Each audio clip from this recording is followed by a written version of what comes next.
Hi, friends. It's your girl, Harpo. Welcome to this episode of Brown Girl Guilt titled Mindful Eating. Now, you might be wondering, why is Harpo talking about nutrition and mindful eating during a season that she's exploring what it means to love herself? That is a question that I'm definitely going to ask the guest of this episode as well, because I was also confused. I was like, why do I see mindful eating and nutrition as an act of self love? And spoiler alert, it is a huge component of self love. What you nourish yourself with and what you feed yourself with is actually so important because it's fuel for how you show up in the world for yourself and for other people. So, this entire episode, we're going to explore what it means to actually mindfully eat and be conscious of your nutrition and how it directly impacts your emotional health, your well being, your mental health. And I'm going to have this conversation with someone who has really changed my definition and my relationship with food for me in the last year or so, for sure. So, the guest of this episode is Preet Bains, who is the founder and host of Aura Holistic Health. She's a registered holistic nutritionist and she's a certified personal trainer. And working with Preet was probably one of the best decisions I ever made. And I guess in general, working with a nutritionist was one of the best decisions I ever made. I've said often in a couple spaces that my spiritual awakening, my understanding of myself, my body, the fact that I have a mind, body, and soul actually was through my body. It was through changing my nutrition. It was like a window into my actual existence. And it wasn't until I started to cut out foods that didn't work for me, that didn't make me happy, didn't make me feel good. And then understanding what it means to grant myself grace when I am eating the foods that don't make me feel good. It was in learning all of that was I able to fully actually start on my journey of self-love. And so that's why we're having this podcast episode in this season.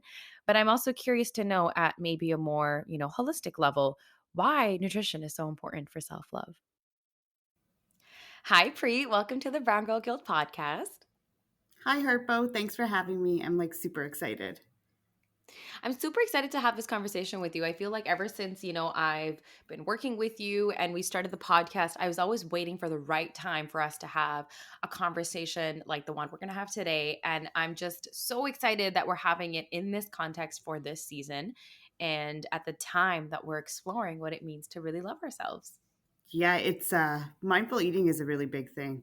A lot of people take it for Mhm. granted. Yeah. So I think right off the bat, like I also mentioned this in the intro that, people might be a little bit confused because, folks might have a different understanding and a different level of consciousness when it comes to mindful eating. I think maybe first and foremost, why don't you define mindful eating for us? Like, what does it mean to be eating mindfully? So mindful eating is basically just being one with your food and being a little bit more conscious about what you're putting into your body and what it can do to Mhm. your body. And also, a big part of mindful eating is just being like I said, being one with your food.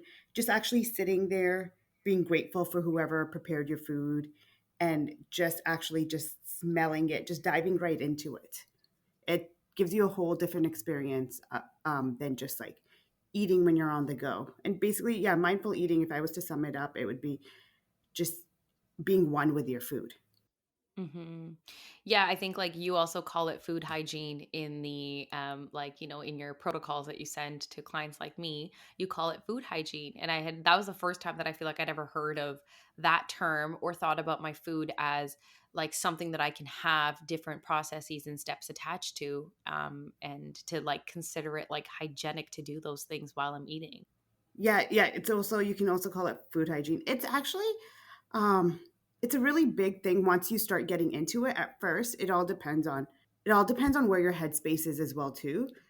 It takes a little while to kind of get into the whole process of mindful eating, and don't be hard on yourself if it just doesn't happen all of a sudden. It's like a slow process, like anything. Mhm. Yeah, and I think like most importantly, this podcast episode is for us to like explore that as a concept and really introduce it to folks who might not necessarily have considered it in that way or thought of it in that way. And again, this is not to like shame anyone for not having this approach to food in their life, but to introduce a different possibility. So the next thing that I really want to ask you, I think possibly the most important part is why would I be hosting a conversation on nutrition and mindful eating in a season where we are exploring what it means to truly love yourself? Why would this be a conversation that we should be having in the context of self love? So when you're feeding yourselves, it's a form of self-love. So like when you're nourishing yourself with like whatever your body needs and whatever your body craves, you're it's a form of self-love, and you're not feeding yourself. You're not like guilty, like you're not emotionally eating. You're just eating what's good for you and what's right for you is a form of self-love. So if Hmm. like that's I think that's one of the highest like forms that we can show ourselves of self-love, because it's we all eat on a daily basis, but it's just what we put into our bodies is different. And then when you're nourishing your body, it's just a form of like self love. And it's like you show your body that, hey, I'm here for you. Like our bodies are cars, right? So we only, Hmm. we run on what we feed it. Hmm. Yeah. And, the quality of fuel that you're putting into that car is really important for the longevity of the car. I think this is an example that you and I actually talked about in an Instagram live we did once where, yeah, like you're very picky about the kind of fuel you put into your car. Some cars require premium, some cars require just regular standard, some cars are diesel, some cars are electric, and then you don't put anything in them. But we're so picky and choosy about the kind of fuel that we're putting into other vehicles that we're using to get through the world. But I don't think we're nearly as cognizant of the kind of fuel that we're putting into the perhaps biggest vehicle slash vessel that we are using to navigate this world, which is our bodies. Yeah, that's right. Yeah, we did use that example. It's funny because it's like when it comes to our cars, we're just like, okay, it doesn't matter how much the gas is, even if you're getting the premium. But sometimes when it Hmm. comes to our body, when we're feeding ourselves, we're just like, okay, we'll just go for the fastest and the quickest and the cheapest thing that we could feed our bodies. But we need to have, it's almost like having a little bit more respect for yourself. I'm not saying that, like, say you can't eat junk food, but there's always a time and place for it. And oh, it's the way you put it into your body and what you tell yourself before eating it as well too. Yeah. I mean, for example, I know that in our protocols, you have said to me, like, Harpo, if you have to eat McDonald's or you want to eat McDonald's, I'm not saying don't eat it. The entire purpose of it being a holistic approach is that when you're eating that McDonald's, don't resent yourself. Don't feel guilty. Show up for it in a very grateful way. Say, you know what? This is the thing that is nourishing me today. This is what is serving me today and is making me feel good. And I'm grateful. And you're so right that like when I actually have done that and I've practiced that with foods that in the past used to make me feel really shitty after I'd eaten them, the experience of my body is very different. Do you know why that might be? It all just becomes more psychological, because it's like, and it becomes into like that guilt factor as well too. Like say for example, my weakness is ice cream, and I love ice cream, Hmm. but I don't eat it all the time.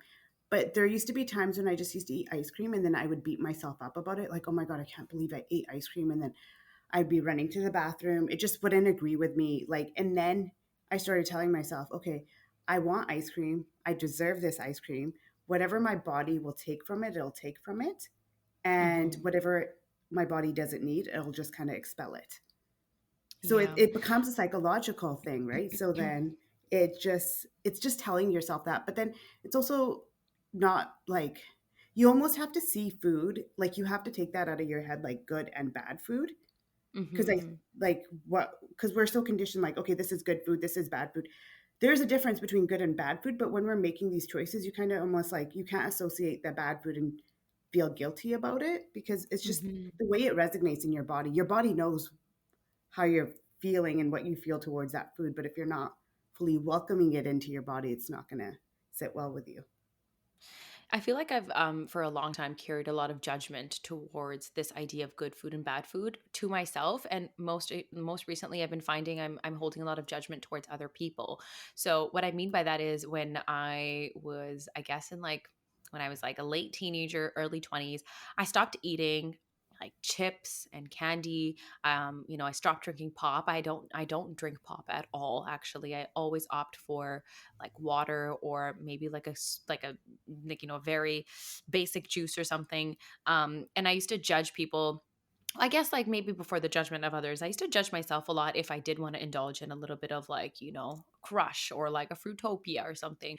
And then I would feel extremely guilty after I'd eaten a bag of chips because I would be judging myself and saying, well, you are not a bad person. So why are you eating bad food? And I think that the way that I've treated myself and the way that I've spoken to myself and how I've judged myself is exactly how I feel like I judge other people now. So now that I'm dairy free and gluten free, I look at other people who should also be dairy free and gluten free, who have explicitly said they should be dairy free and gluten free, and perhaps are struggling with it, but are not honoring their bodies. And so I find myself being incredibly judgmental and saying, well, I got rid of it and I feel fantastic. And I know the changes that it's made for me in my life and my body. And I can't believe that you're not doing that for yourself as well. And I hate that I'm so judgmental about it because all I'm doing is splitting it down between good food and bad food, but then also not necessarily honoring where other people might be in their own food journey. Yeah, and you have to understand, and there's nothing wrong with feeling that way either, but you just have to understand that everyone's like food journey is different. For example, they in the back of their head they know that they shouldn't be eating certain foods, like they should be like either, for example, gluten free or dairy free, because it's just going to serve them better and their body's going to feel fantastic. And you going through that process, you know that. But then it also it has to come to the realization, like that individual has to realize it themselves. Like, say for Mhm. example, you came to that realization and you realized it yourself. You're like, okay, it's time to make a change. I don't want to feel shitty about myself, Mhm. and what I put into my body. And you're like, when you're nourishing yourself with the foods that serve you best, Mhm. you're on a whole different level. Like your body just feels totally different, like from the mind aspect, the spirit, and just even like aesthetically, like it's just, you just feel so different. Like you almost feel like you're walking on a cloud, if that makes sense, compared to like when you Mhm. were eating crappy. And I just think when it, like everyone slowly has to come to that realization of what food serves them better and just kind of finding a fit into their day. And it's okay. Sometimes yeah, I can be judgy as well too. I think what you've alluded to is the fact that our nutrition and what we eat relates a lot to how we feel about ourselves, feel about other people, and like how we really show up for ourselves. Like it's a very interesting relationship to kind of go through, and like really psychoanalyze, but maybe not psychoanalyze if you're not like I don't want to get that deep about it. I like getting deep about it, so I would love for us to get deep about it.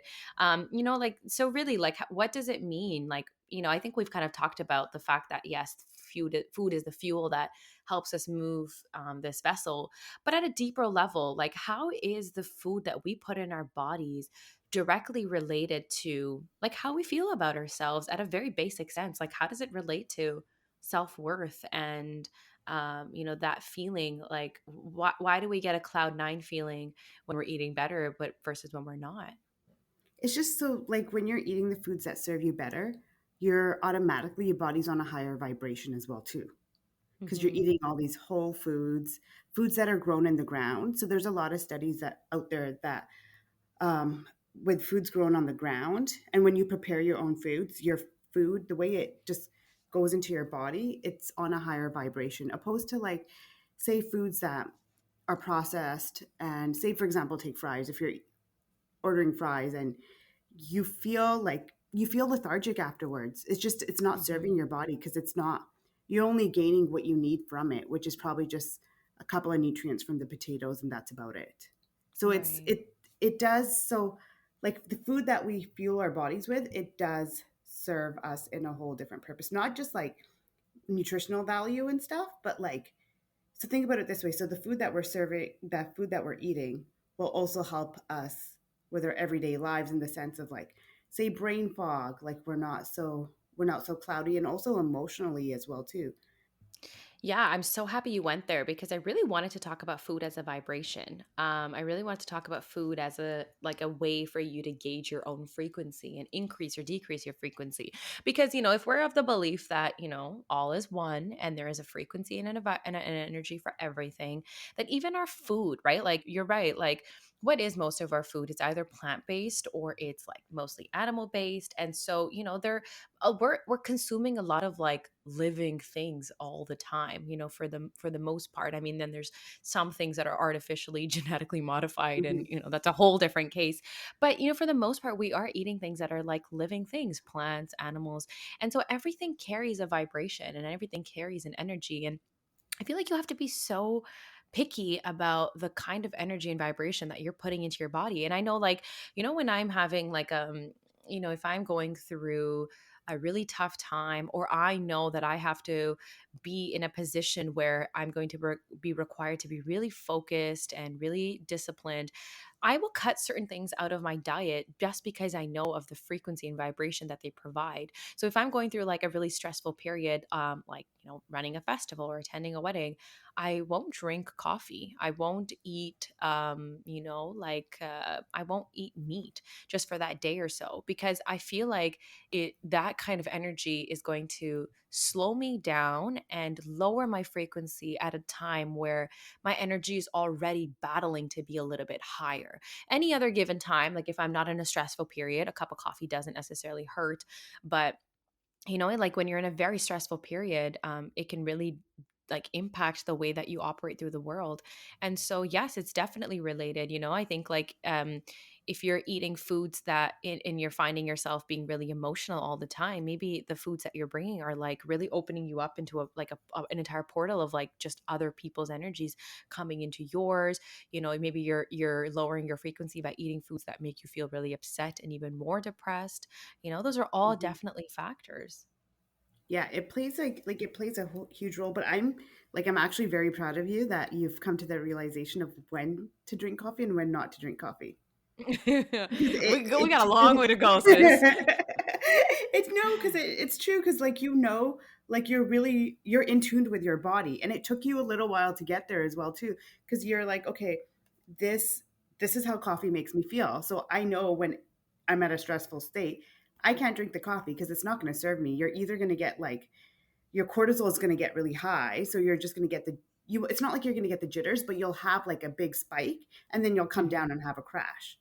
But then mhm. you're very mindful of what you're putting into your body, which is really good. Yes. Yeah, and that's the thing, right? Like you just said it. I do you wanna expand on you're really mindful of your body?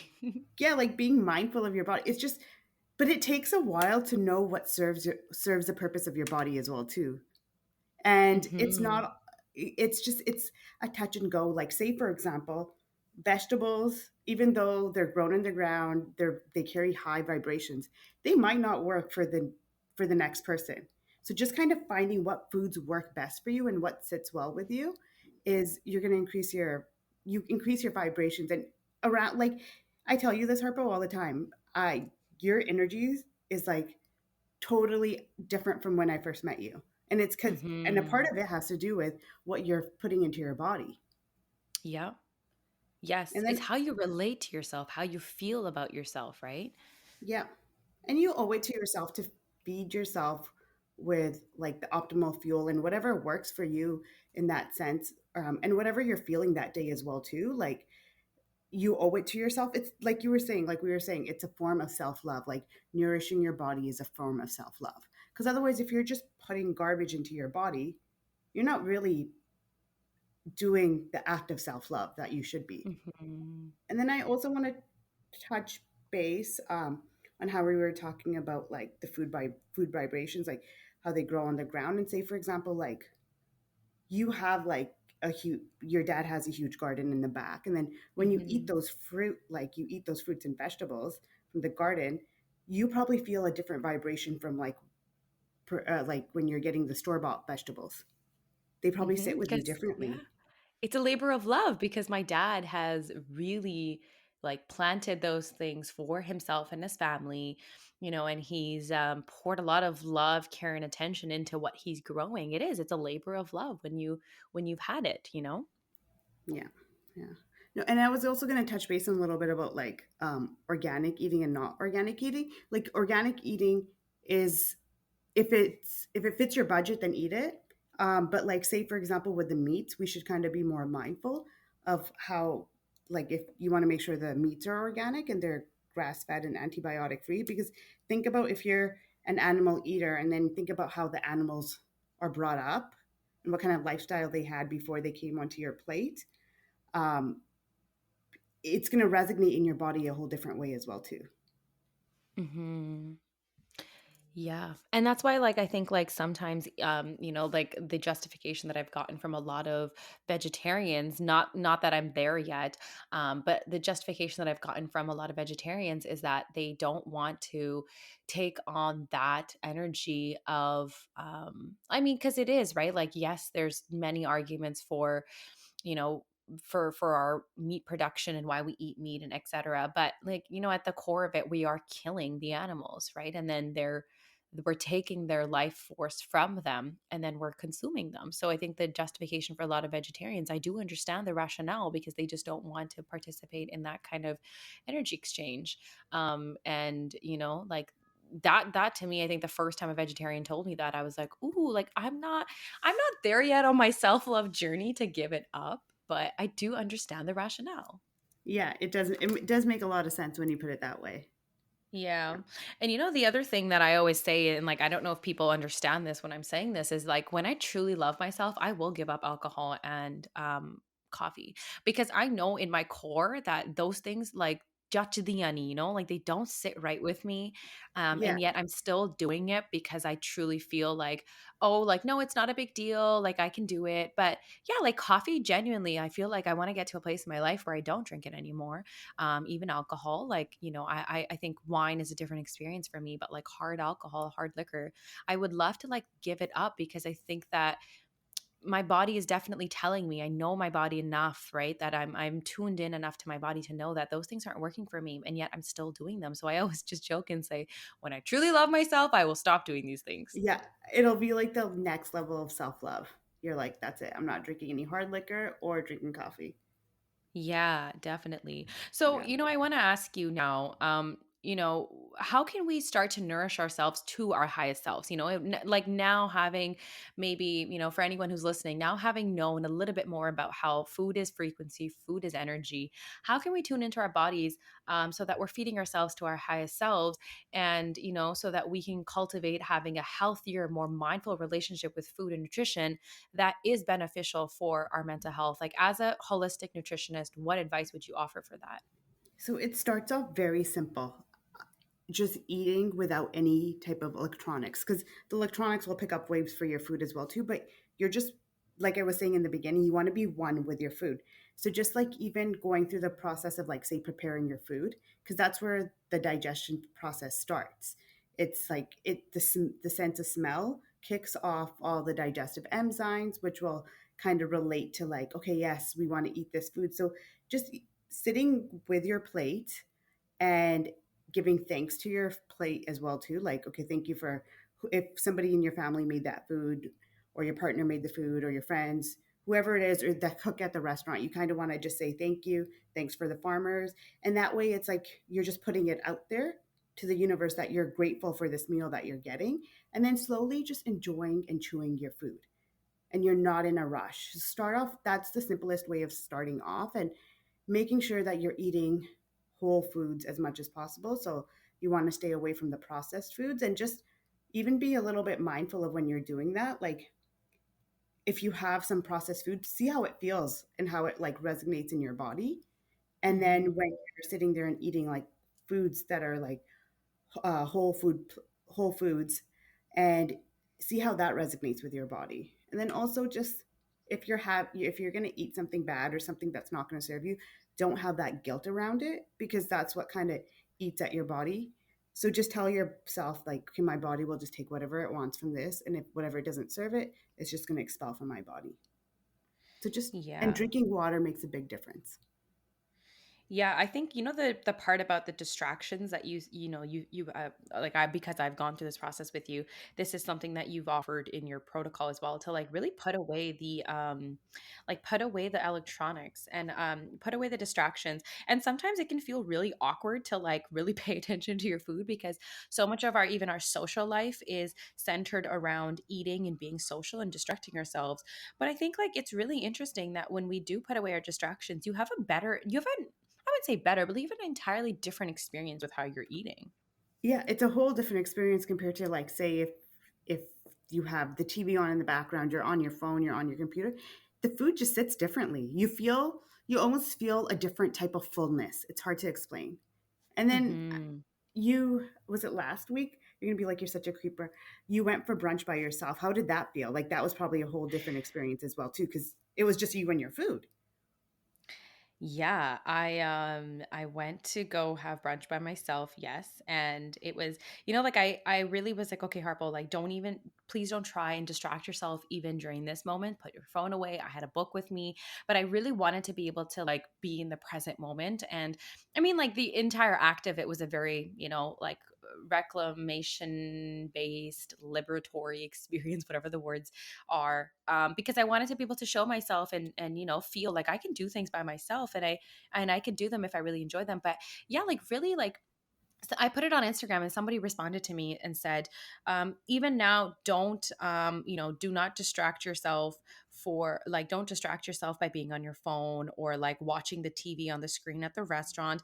All I did was just pay full attention to like my plate and how everything tasted. I really wanted Denny's sausage and bacon. And I was like, if I come here and I didn't even pay attention to how it tasted, what was the point of me coming here? It was such a liberating experience because at home I always put on Netflix when I'm watching, Mhm. when I'm eating. So it's like yeah, just on the background. It's a whole different experience. Yeah, you're probably It like is, what a yeah. creeper. No, You no, need I'm to so watch Netflix glad. now. I'm so glad that no, no, I'm really glad that you brought that up. I would even go as far as saying that you can practice mindful eating by, like, yes, Preet and I are talking and we're giving tips, but I think like the biggest indicator for what you should and shouldn't be eating is your own intuition. Like checking in with your body and asking your body, how does this make me feel? How does that make me feel? How do I feel after when I've had X, Y, and Z food? Like really, like mindfulness is just what? It's just being in the present moment, tuning into your body and noticing what feels like what in which parts of your body. So just turning your gaze inwards to say like I'm going to attempt at having a better relationship with food in my body, and I'm going to do it by being really careful about how I feel when I'm around certain foods. Yep, and just seeing what food serve you that day. Like you might just you're like, okay, I really want oranges that day, or you just Mhm. it's just that's what your body needs, right? And Mhm. just yeah, I like the way you put it, like just looking inside you and seeing what you need. Yeah, and I think like I mean, quite frankly, both Preet and I are examples of how having the courage to have a healthier, more mindful relationship with food and nutrition, we're testaments to how it can actually improve your emotional health and mental well-being. Would you agree with that, Preet? Oh yeah, I fully agree with that 100%. It's because it's if you like even if you know my history with food, it I wouldn't say I had the best relationship with food. Hmm. And then it just and then all of a sudden it started to get better just because I'm practicing mindful eating and I know what's serving my body, right? And it's same thing for you as well too, Harpo, right? Hmm.